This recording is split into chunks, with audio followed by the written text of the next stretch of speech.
Hi, some of you might remember from being subscribers on this channel for a while that I used to paint some sacred geometry artwork, and I used to do like little meditations along with it. I did stop doing all that because some things just didn't resonate with me anymore and I needed to take a break. However, suddenly I've got this zest for creating some more sacred geometry. It's going to be slightly different. I am just going to do the paintings without any of the symbols. But yeah, I've been divinely inspired, so to speak. I'll show you what I've just spent this morning mapping out. I drew it in pencil first, and then I go around it in pen because it just clarifies in my mind exactly where I'm going, so I can see it clearly, and I'll get the paints on it. I shall turn you up the camera around and then you can have a look at what I've been using and what I've done. So this is the equipment I have been using. I've got my stencils because I do like the circles, ruler to map things out, which incidentally I'm absolutely rubbish at maths, but somehow when I do these geometries they may not be 100% accurate, but I seem to know what I'm doing. It's very, very strange. I've got my compass, my technical pencil, and my Rotring Isograph pen, a rubber when it all goes wrong, and a couple more round stencils. So that's what I've been using, and that is what I have produced so far. I'm quite, you know, once I get so focused on these pieces of artwork, I can go for hours and I don't really know where it's going. I just keep going and going and going until the final images, I know they're just done. And this is one of them. Yeah, I'm really pleased with that, and I can't wait to get some colour on it. Whilst I'm here, I'll just take you over to one I did not so long ago, which you won't have seen, which kind of inspired the piece that I'm doing today. I really do get into my zone when creating these, more so than when I'm painting flowers. You just go off into another dimension, I think. Anyway, I'll show you the other one that inspired this one today. This one's currently hanging on my wall. I did it, I want to say about a year ago, and I didn't like it. I was like, because I don't put the symbols in there, it confused me. I thought, why am I just painting circles and lines? And I really wasn't very inspired. But in the end, I found I quite liked it, just in its simplest form. And I've hung it on my wall, and actually now I have grown to really, really like it. So this is what my other painting is going to be, very similar in terms of the colour, not the exact colours, but the structure of the colour. I'm not going to do much shading apart from on the spheres. Yeah, so we'll see how it goes.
So I've just finished the blue background, which I really do like. I love the colour.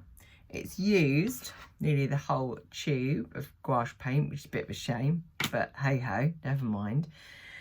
And the other thing I realised is, why don't I just do a complete plain gouache background and then draw over it, because it would save myself so much hassle going around the small bits, getting annoyed because it's not perfect. And yeah, and then I could actually have a really good even background instead of a blotchy one. I don't think you'll notice that it's blotchy, but I do. So lesson learned. You know, I haven't painted for a while, so I forgot that really I should do the background first. So if you're painting like me, remember to do your background first. Anyhow, I'll carry on now. I'm going to get to a bit of colour. While this dries, I'm going to show you a few more art supplies that I'm possibly going to use for this piece. I have got some lovely handmade watercolours here, made in Devon by Art Scribe. They are lovely. Now I've got to do this one-handed because, as usual, I'm carrying my phone. And they're handmade and they're earth colours, the Earth Collection. So I might well be using some of those. We have got my Derwent, what are they called, watercolours, and these are metallic ones. There we go. They add a nice sheen to your artwork. Then we have got my, we have got the, what are these, Winsor & Newton colour palette, which are a really lovely bright colour. I like those. They are bright and they're a good starting point if, you know, they're not too expensive, but they're a good starting point if you want to get yourself into watercolour. And then finally, I love these Derwent, I can't say it now, Derwent Inktense. That was a tongue twister. These I absolutely love. I started off with these before I attempted watercolour, because you can colour in first and then just blend it with some water. And there's many ways to use them. And I am a real, you know, fan of these. I think they're beautiful. They're very vibrant as well. So that lot is what I will be using to have a go at filling that in now. I'm not quite sure the colour scheme. I shall just sort of go with the flow, I think, like I did when I actually drew out the image.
So painting's coming along quite well. I'm trying to stick to more neutral tones rather than going full on in colour, which is normally what I like to do because I love my colour.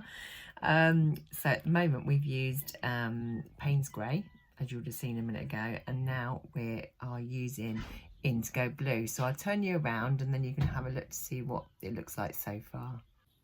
So there it is so far.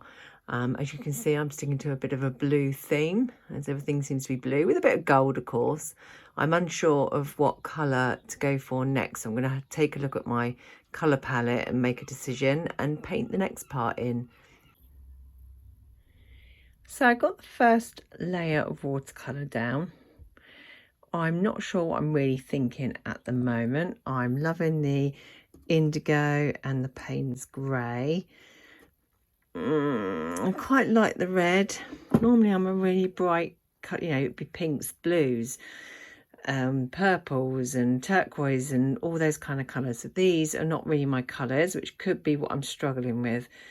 So what I might do, I might make some of this as green. I might make it into a different kind of green, but using gouache, so that it's just a solid colour like the background and not kind of like, as you can see, we've got dark bits and light bits, which is what I was trying to get the overall effect. So I'm not really sure quite where I'm going on it at the moment. I kind of like the colours, but as I say, this is only the first layer. That's why it's looking a bit ropey. So we've got plenty more work to be getting on with it. So I will go back to the drawing board and we will see what comes up next. As you can see, I have changed quite a bit. I was finding all the colours were a bit muddy, so I got my gouache out, which I do prefer to work with anyway because I'm a bit more confident using gouache paints than watercolour.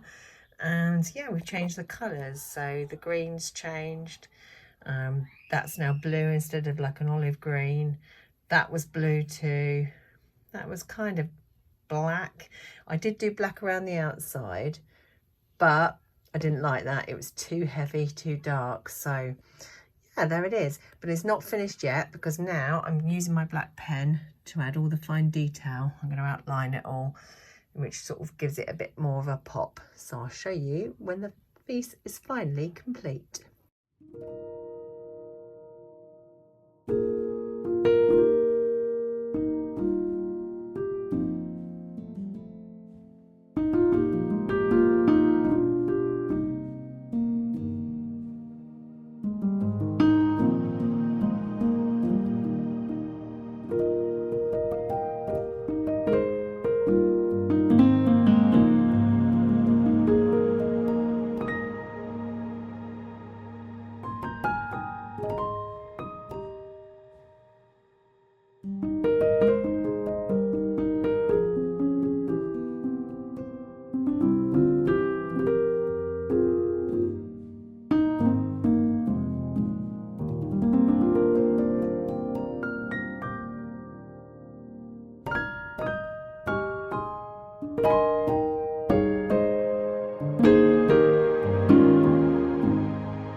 After quite a few weeks of painting, disliking the colours, can't be bothered to do it because I really wasn't inspired to because I messed up the colours, I got to it this weekend and I finally finished the painting. So I'll turn you around in a moment and I'll show you what it looks like. I'm really quite pleased with it. I'm yet to think of a name, which incidentally, if I do think of one, I will write it down in the video before it goes out. So I'll turn you around and then you can see. And there she is. So I'll zoom in a bit and you can have a look at all the detail. I've added white pen, black pen, some extra paint dots. I'm actually really pleased with how it turned out. When you do the outline of the pens, I think it really makes it pop out. You can add so much more detail as well. Yeah, I think, yeah, I'm really pleased with it. I'll go in again.